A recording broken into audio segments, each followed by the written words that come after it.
वज़ीर आला सिंध सैयद मुराद अली शाह ने 2 हफ्ता खुसूसी इंसदाद पोलियो वैक्सीनेशन मुहिम का इफ्तिताह कर दिया। इस मौके पर वज़ीर आला के साथ सूबाई वज़रा Syed Nasir Shah, Sharjeel Memon, Zulfiqar Shah, chief secretary Asif Haider Shah, secretary सेहत Rehan Baloch, incharge EOC Irshad Sodhar, DG सेहत समेत यूनिसेफ के नुमाइंदों ने भी शिरकत की। तकरीब से खिताब करते हुए वज़ीर आला सिंध सैयद मुराद अली शाह ने जश्न आज़ादी की मुबारकबाद देते हुए कहा, हमने पोलियो मुहिम जिसका नाम पोलियो से आज़ादी रखा है। जश्न आज़ादी मुबारक।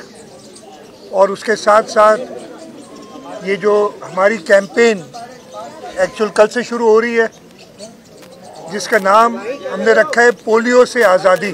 तो ये कैंपेन हमारी है 4 महीने से और 5 साल तक के बच्चे, उनको ये दोनों वैक्सीन दी जाएंगी, ओरल वैक्सीन भी और IPV भी।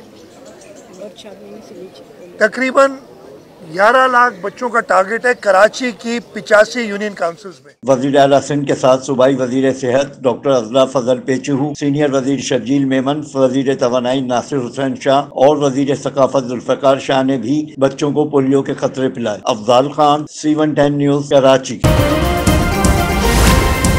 C110 न्यूज़, खबर की असल खबर।